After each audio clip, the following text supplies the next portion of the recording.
2024 সালের July August অভ্যুত্থানে মানবতা বিরোধী অপরাধের দায়ে শেখ হাসিনার বিচারের রায় ঘোষণার খবরটি গুরুত্বের সাথে প্রচার করেছে বিশ্বের প্রভাবশালী সব গণমাধ্যম।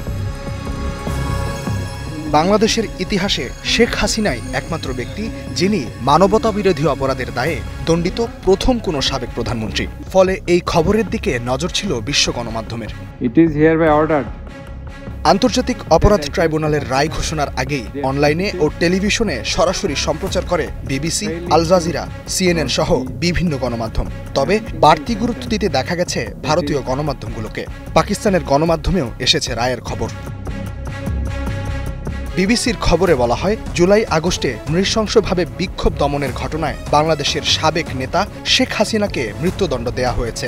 CNN শিরোনাম করেছে, বাংলাদেশের ক্ষমতাচ্যুত নেতা শেখ হাসিনা মানবতার বিরুদ্ধে অপরাধের দোষী সাব্যস্ত হওয়ার পর মৃত্যুদণ্ডে দণ্ডিত হয়েছেন।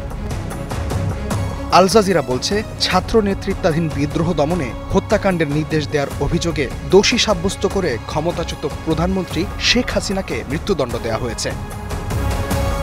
ভারতের NDTV রায়ের খবর গুরুত্বের সঙ্গে তুলে ধরেছে। রায়ের আগে সাবেক প্রধানমন্ত্রী শেখ হাসিনা NDTVকে জানান, ভারতে অবস্থান করতে পারায় দেশটির প্রতি কৃতজ্ঞ তিনি। কলকাতার আনন্দবাজার বলছে, শেখ হাসিনাকে মৃত্যুদণ্ডই দিল বাংলাদেশের ট্রাইব্যুনাল। রায় ঘোষণা হতেই হাততালিতে ফেটে পড়ল আদালত কক্ষ, এমন শিরোনাম করেছে পত্রিকাটি। এছাড়া Times of India, India today সহ একাধিক সংবাদে উঠে আসে শেখ হাসিনার রায়ের বিস্তারিত খবর। ছাত্র জনতার গণ অভ্যুত্থান রুখতে চরম বল প্রয়োগ করেও শেষ পর্যন্ত 2024 সালের 5 আগস্ট ভারতে পালিয়ে যেতে বাধ্য হন আওয়ামী লীগ সভাপতি ও তৎকালীন প্রধানমন্ত্রী শেখ হাসিনা। এরপর থেকে সেখানেই অবস্থান করছেন মানবতা বিরোধী অপরাধে দণ্ডিত দেশের প্রথম কোনো সাবেক প্রধানমন্ত্রী।